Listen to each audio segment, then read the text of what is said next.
নমস্কার, এবিএসকে নিউজে আপনাদের স্বাগত। প্রিয়া রয়েছে আপনাদের সঙ্গে। শুরু করছি শেষ ইনিংস।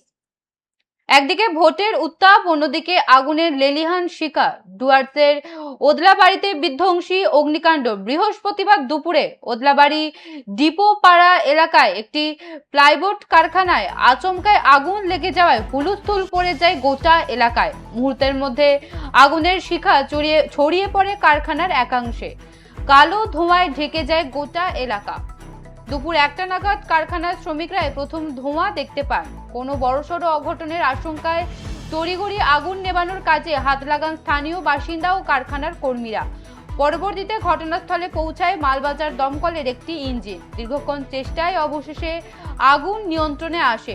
অগ্নিকাণ্ডের ফলে কারখানার কয়েক লক্ষ টাকার মেশিন ও কাঁচা মাল ভস্মীভূত হয়ে গেছে বলেই প্রাথমিক অনুমান। শর্ট সার্কিট থেকে এই আগুন কিনা তা খতিয়ে দেখছে প্রশাসন।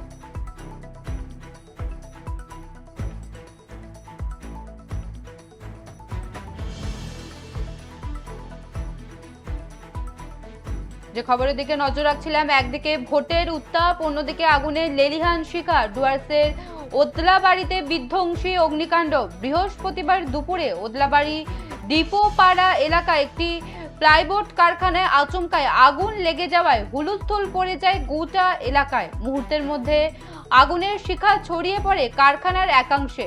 কালো ধোঁয়ায় ঢেকে যায় গোটা এলাকা।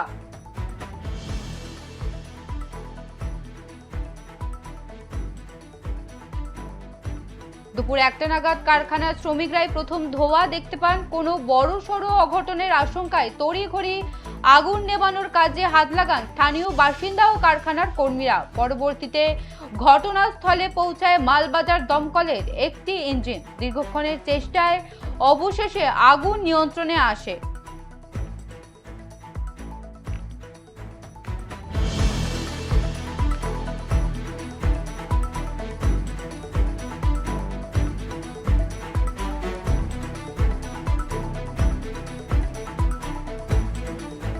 প্লাইবোর্ড ফ্যাক্টরিতে বিধ্বংসী আগুন, দমকলের চেষ্টায় আগুন নিয়ন্ত্রণে। একদিকে ভোটের উত্তাপ, অন্যদিকে আগুনের লেলিহান শিকার ডুয়ার্সের ওদলাবাড়িতে বিধ্বংসী অগ্নিকাণ্ড। বৃহস্পতিবার দুপুরে ওদলাবাড়ি ডিপো পাড়া এলাকায় একটি প্লাইবোর্ড কারখানায় আচমকায় আগুন লেগে যাওয়ায় হুলস্থুল পড়ে যায় গোটা এলাকায়। মুহূর্তের মধ্যে আগুনের শিখা ছড়িয়ে পড়ে কারখানার একাংশে।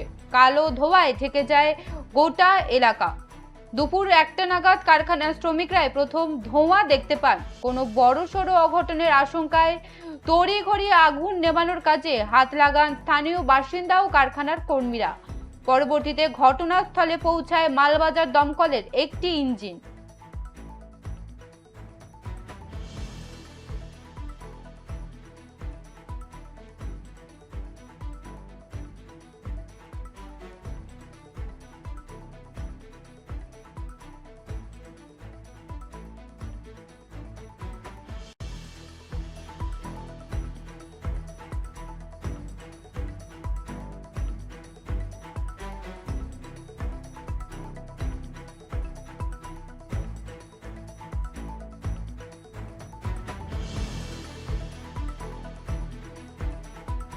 এ বিষয়ে বিস্তারিত জানবো। টেলিফোন লাইনে রয়েছে আমাদের প্রতিনিধি অমিত দাম। অমিত, একদিকে বিধানসভা নির্বাচনের প্রথম দফার ভোট, আর অন্যদিকে বিধ্বংসী অগ্নিকাণ্ড। এই অগ্নিকাণ্ড কি করে হলো, মানে কি করে এই অগ্নিকাণ্ড লাগলো?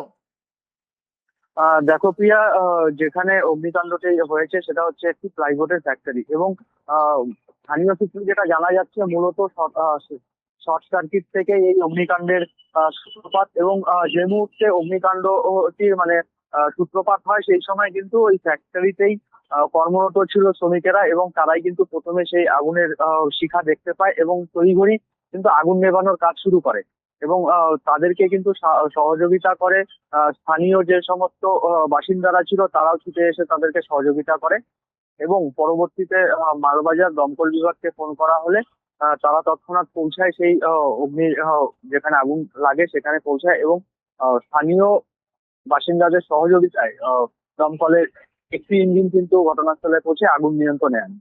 প্রিয়া, অমিত, কোনো হতাহতের খবর পাওয়া যাচ্ছে কি? না না, হতাহতের কোনো খবর পাওয়া যাচ্ছে না, কিন্তু যে ক্ষয়ক্ষতি হয়েছে প্রায় লক্ষাধিক টাকার জিনিস কিন্তু ক্ষয়ক্ষতি হয়েছে বলেই জানা যাচ্ছে। এখন প্রিয়া, পরিস্থিতি কেমন? এখন এখন পরিস্থিতি সম্পূর্ণ নিয়ন্ত্রণে রয়েছে।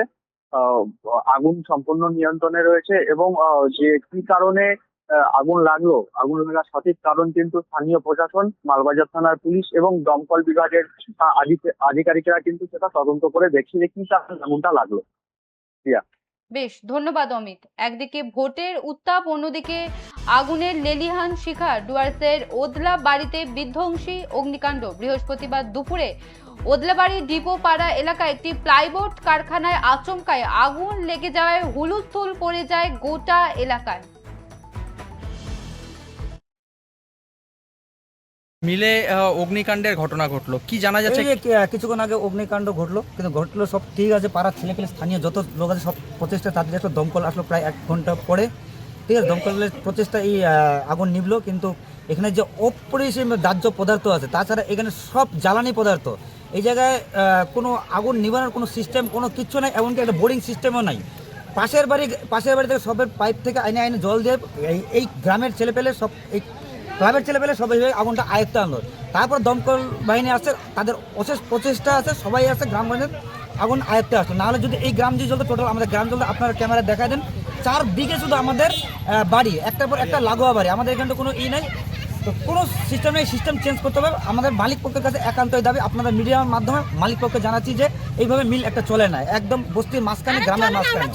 হ্যাঁ, এইভাবে সম্ভব না। এইভাবে সিস্টেম রাখো, সব ঠিকঠাক জলের ব্যবস্থা রাখো। ওই জল দিয়ে হয় না, ওই 200 লিটার জল দিয়ে এত বড় দাহ্য পদার্থ কোনোদিনও নিবে না, সম্ভব না। এই যেখানে গ্রামবাসী ছিল, তাদের প্রত্যেক বাড়ি থেকে মনে করে 200 লিটার করে জল আইছে, এইভাবে আগুন আয়ত্তে আসলো। না হলে আজকে কি হইতো আমাদের গ্রাম। দাদা সব প্রথম থেকে ভাই ফোন করে বললো যে ফ্যাক্টরিতে আগুন লাগছে, সবাই চলে আসছে মালিককে এই ফ্যাক্টরি। কি করে আগুনটা লাগলো যদি একটু বিস্তারিত বলতেন? আগুনটা কি করে লাগছে আমরা কেউই জানি না। আমরা তো সবাই ভোট দিতে গেছিলাম, তো ভোট কেন্দ্রে ওখান থেকে ফোন আসলো, এখান থেকে পাড়ায় ভাই ফোন করলো, ফোন করে বললো যে ফ্যাক্টরিতে আগুন লাগছে, সবাই দৌড়ায়, যে যেখানে ছিল সবাই চলে আসছে। দমকল তো ফোন করেছে, দমকল চলে আসছে, আগুন এখন নিয়ন্ত্রণে আসছে। মালিককে আসে ভাই, মালিক হচ্ছে কঠিন আগুন, আগুন লাগাচ্ছে। কত টাকার ক্ষতি, মোটামুটি কত টাকার ক্ষতি হয়েছে বলে মনে করছেন? সেটা তো আমি বলতে পারছি না, ভালো টাকারই ক্ষতি হয়েছে। যতটুকু হয়েছে বেঁচে গেছে, সামনে পাশে একটা পাড়া আছে, পাড়াটা বেঁচে গেছে। এবং কি করে আগুনটা লেগেছে সেটা কি জানা গেছে? সেটা বলতে পারছি না।